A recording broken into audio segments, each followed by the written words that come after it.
warahmatullahi wabarakatuh. Saudagar-saudagar semua, jumpa lagi bersama saya, tentunya masih di channel Saudagar Kambing Pemalang.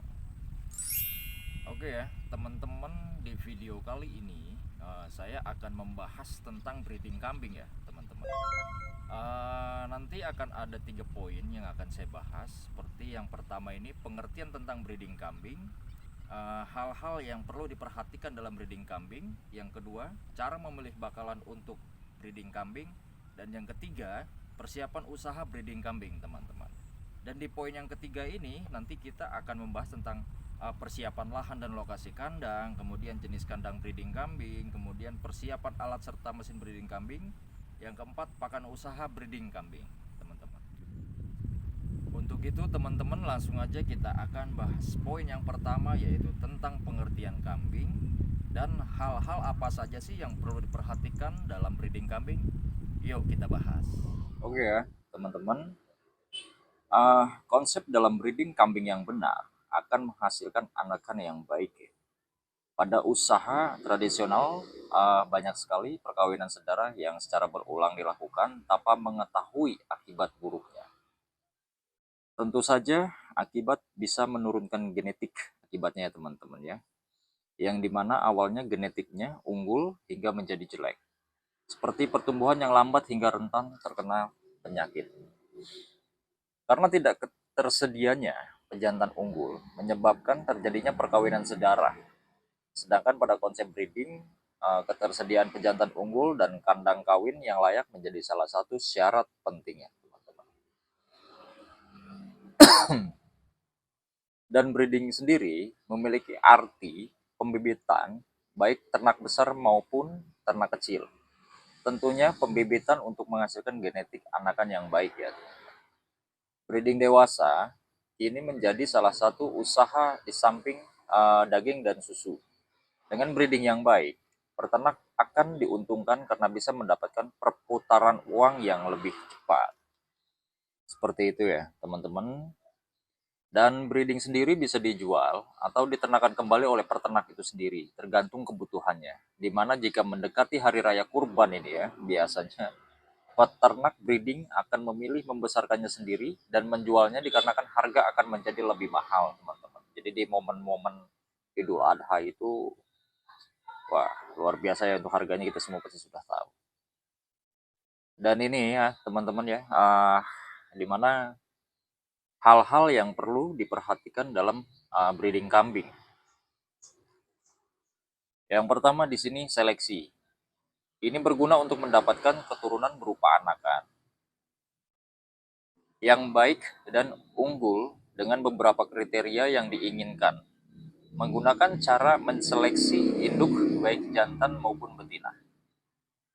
Yang kedua, recording ya teman-teman. Recording ini berisi tentang beberapa histori indukan yang dikawin silangkan serta performance seperti pencapaian bobot badan, jumlah beranak dan lain sebagainya.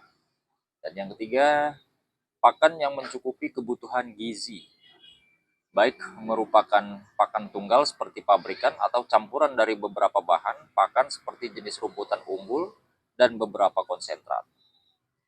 Kemudian yang terakhir di sini ada biosecurity yang baik bisa membuat ternak kita tetap aman dan sehat karena bibit unggul harus dijaga dengan baik.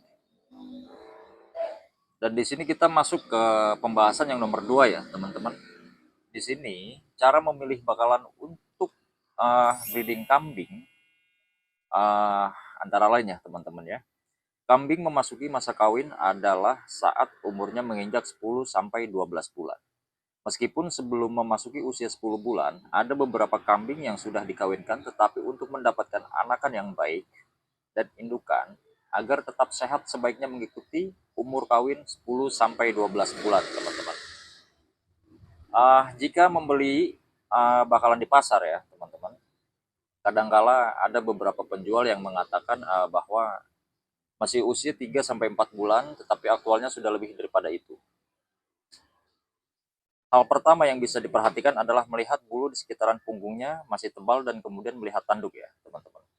Dan di sini ada contoh untuk memilih bakalan kambing. Ini saya kasih contohnya kambing bor ya teman-teman ya. karena harganya yang relatif mahal, jadi harus benar-benar mengetahui secara detail. Nah, di sini poin yang pertama, kaki dari pangkal sampai ke pinggul lurus dan simetris. Jaraknya juga lebar, di mana kelebaran jarak ini akan menentukan bagusnya kambing. Semakin lebarnya jarak, maka akan semakin baik. Lebar loin, loin di sini adalah bagian setelah leher antara pundak ya, teman-teman. Yang dimana yang baik adalah yang lebar dan rata. Lalu panjang sadel depan dan belakang alias punggungnya terlihat seimbang dan hampir lurus. Kemudian kaki kambing bor haruslah besar. Kukunya yang baik adalah lurus dan bagus. Histori kesehatan pada ternak kambing juga bisa dilihat dari kuku ini. Seperti kuku yang terbuka menandakan kambing tidak sehat. Kita lanjut ya.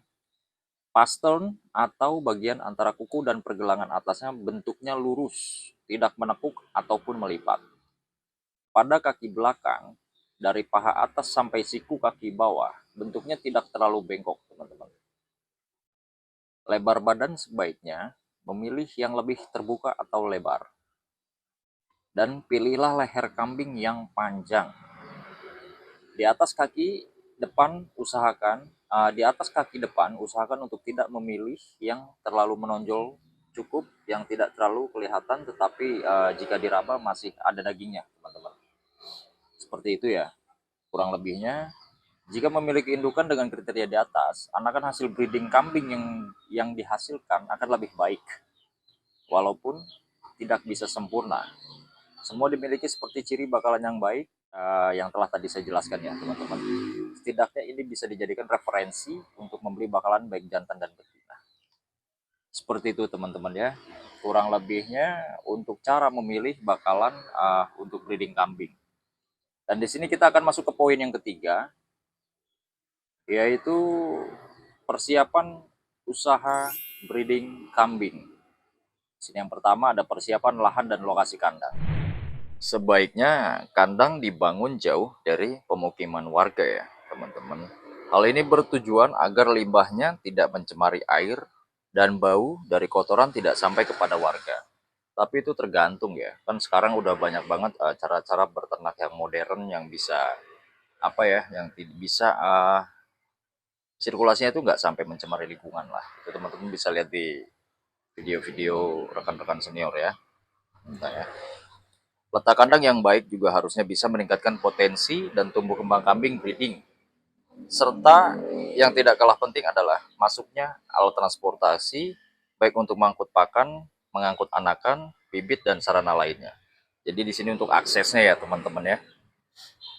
Kandang yang baik juga terpenuhi dan dekat dengan sumber air. Hal ini dikarenakan kebutuhan air pada ternak adalah unbilitung atau tidak terbatas, di mana harus tersedia setiap saat, dan tersedianya air yang bersih berarti bisa menjamin kesehatan ternak melalui kontaminasi air minum. Listrik menjadi kebutuhan lainnya yang tidak kalah penting ya, teman-teman. Jadi masuknya listrik akan membantu menunjang baik dalam penerangan, pemberian pakan, dan pengelolaan pakan serta tumbuh kembang bagi kambing itu sendiri. Dan kita akan bahas di sini nomor 2 ya, dari poin yang ketiga.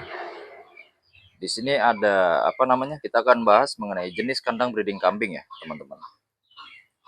Ada beberapa kandang yang harus disiapkan terlebih dahulu, dan mengingat tentunya apabila ternak sakit harus kita pisahkan agar tidak menulari kambing yang lain ya, teman-teman.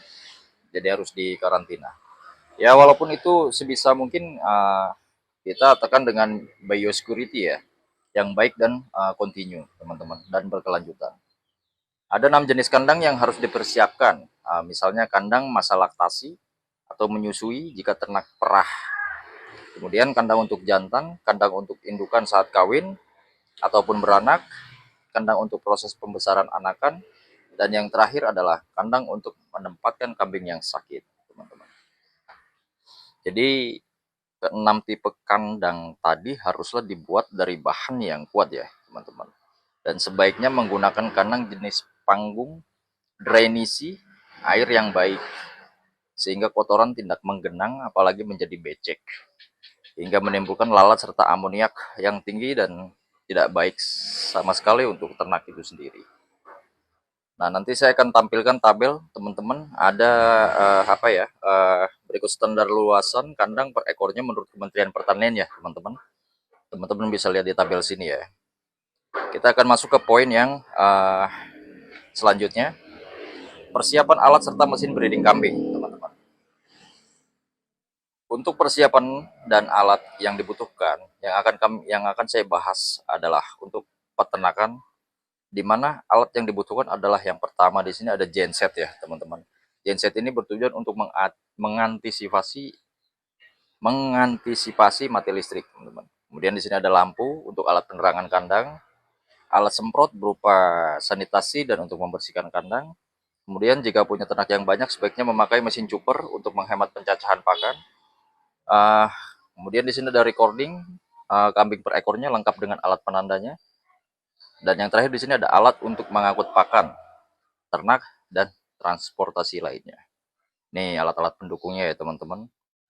Dan ini adalah poin yang terakhir ya teman-teman, yaitu pakan usaha breeding kambing. Sangat dibutuhkan pakan yang berkualitas untuk menunjang tumbuh kembang dan genetik dari ternak breeding. Contohnya itu seperti legum ya teman-teman, rumput atau hijauan, serta beberapa pakan yang sudah mendapat perlakuan seperti silase atau fermentasi. Hasil sampingan dari industri juga bisa seperti bugil kelapa ya teman-teman, bugil kedelai yang lebih tinggi proteinnya, dan terakhir adalah penggunaan konsentrat. Oke ya teman-teman, seperti itulah penjelasan dari saya tentang breeding kambing ya teman-teman. Kurang lebihnya mohon maaf karena saya pun masih banyak belajar. Jangan lupa support dan dukungannya. Kembali untuk para senior khususnya, mohon kritik dan sarannya agar saya dan tim bisa berkembang lebih baik lagi. Terima kasih banyak. Salam ngari. Low, you can still go. Even when you feel slow, you can still go. Even when there's no hope, you can still go. I never answer to no, man, I still go.